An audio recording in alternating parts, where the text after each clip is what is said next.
ദേശാഭിമാനി മുഖപ്രസംഗം 2025 ഫെബ്രുവരി 27. ജനങ്ങൾ LDFിനൊപ്പം.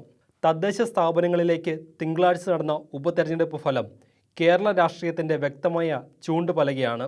13 ജില്ലയിലായി 30 വാർഡിൽ നടന്ന തെരഞ്ഞെടുപ്പിൽ 17 സീറ്റ് നേടി LDF വ്യക്തമായ ജനസ്വാധീനം നേടി. 6 മാസം കഴിഞ്ഞ് നടക്കാനിരിക്കുന്ന തദ്ദേശ തെരഞ്ഞെടുപ്പിൻ്റെ റിഹേഴ്സലായാണ് ഈ തെരഞ്ഞെടുപ്പിനെ വിലയിരുത്തുന്നത്. സംസ്ഥാന സർക്കാരിന് ഭൂരിപക്ഷം ജനങ്ങളുടെയും പിന്തുണ ഉണ്ടെന്ന് അടിവരയിടുന്നതാണ് ഫലം. LDF ജനപിന്തുണയ്ക്കുള്ള ഏറ്റവും വലിയ തെളിവാണ് തിരുവനന്തപുരം കോർപ്പറേഷൻ വാർഡിലെ വിജയം. ഭരണവിരുദ്ധ വികാരം ആദ്യം പ്രതിഫലിക്കുന്നത് തലസ്ഥാന ജില്ലയിലായിരിക്കും. കോർപ്പറേഷനിൽ ആര്യ രാജേന്ദ്രൻ മേയറായ അന്നു മുതൽ BJPയും കോൺഗ്രസും മാധ്യമങ്ങളും അപവാദങ്ങളും ആരോപണങ്ങളും പ്രചരിപ്പിക്കുകയാണ്. എന്നാൽ കഴിഞ്ഞ 4.5 വർഷത്തിനിടയിൽ ഈ കോർപ്പറേഷനിൽ 4 ഉപതെരഞ്ഞെടുപ്പ് നടന്നു. 4ലും വിജയിച്ചത് LDF ആണ്. ഭരണസമിതിയുടെ ജനസമ്മതിയും കാര്യശേഷിയുമാണ് ഈ ഫലങ്ങളിലൂടെ പുറത്തു വന്നത്. ശ്രീവരാഹം വാർഡിൽ കോൺഗ്രസ് വോട്ട് BJPക്ക് മറിച്ചിട്ടും ഹരികുമാറിൻ്റെ 2 അപരന്മാർ 53 വോട്ട് പിടിച്ചിട്ടും വിജയിക്കാൻ കഴിഞ്ഞില്ല. വാർഡ് തെരഞ്ഞെടുപ്പിൽ കോടിക്കണക്കിന് രൂപയാണ് BJP ഒഴുക്കിയത്. എല്ലാ വീട്ടിലും കേന്ദ്ര സർക്കാർ വക ഒരാൾക്ക് ജോലി എന്ന വാഗ്ദാനം പോലും അവർ പ്രചരിപ്പിച്ചു. കേന്ദ്രമന്ത്രിയും സംസ്ഥാന നേതാക്കളും തമ്പടിച്ച് പ്രവർത്തിച്ചു. കഴിഞ്ഞ തവണ 408 വോട്ട് കിട്ടിയ കോൺഗ്രസിന് ഇപ്പോൾ 277 വോട്ട് മാത്രം. കോൺഗ്രസ് വോട്ട് വാങ്ങിയിട്ടും BJPക്ക് ജയിക്കാനായില്ല എന്നത് ജനങ്ങളുടെ നിശ്ചയദാർഢ്യത്തിന് തെളിവാണ്. ഇടതുപക്ഷത്തെ തോൽപ്പിക്കാൻ ഏത് വർഗീയ കക്ഷികളുമായി കൂട്ടുകൂടുന്നതിനും UDFന് മടിയില്ലെന്ന് തെളിയിക്കുന്നത് കൂടിയാണ് ഫലം.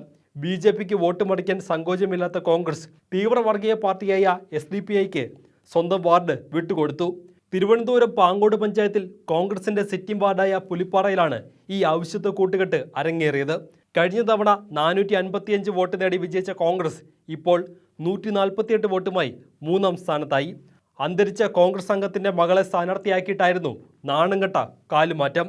കേരള ഭരണത്തോടുള്ള കോൺഗ്രസിൻ്റെ അസഹിഷ്ണുതയും വിരോധവും ആ പാർട്ടിയുടെ അടിത്തറ തന്നെ തകർക്കുകയാണെന്ന് സൂചിപ്പിക്കുന്നത് കൂടിയാണ് തദ്ദേശ ഉപതെരഞ്ഞെടുപ്പ് ഫലം. പത്തനംതിട്ട നഗരസഭയിലും UDFിൻ്റെ സിറ്റിംഗ് സീറ്റാണ് LDF പിടിച്ചെടുത്തത്. നഗരങ്ങളിലും ഗ്രാമങ്ങളിലും ജനങ്ങൾ ഇടതുപക്ഷത്തോടൊപ്പം ചേർന്ന് നിൽക്കുന്നുവെന്നതാണ് ഈ തെരഞ്ഞെടുപ്പ് ഫലം തെളിയിക്കുന്നത്.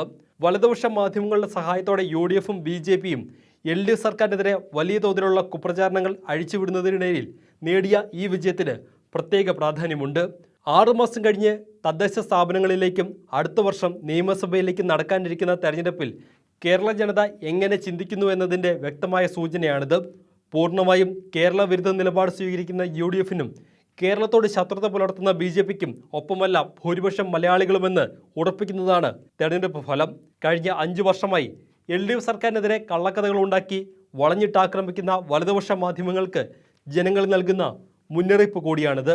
ഇതിനു മുമ്പ് നടന്ന ഉപതെരഞ്ഞെടുപ്പിൽ 2 സീറ്റ് അധികം UDFന് കിട്ടിയപ്പോൾ വലിയ തോതിൽ ആഘോഷിച്ച മാധ്യമങ്ങൾ ഈ ഫലം അപ്രധാനമായി കൊടുക്കാൻ ശ്രമിച്ചത് അവരുടെ കേരള വിരുദ്ധ മനോഭാവമാണ് കാണിക്കുന്നത്.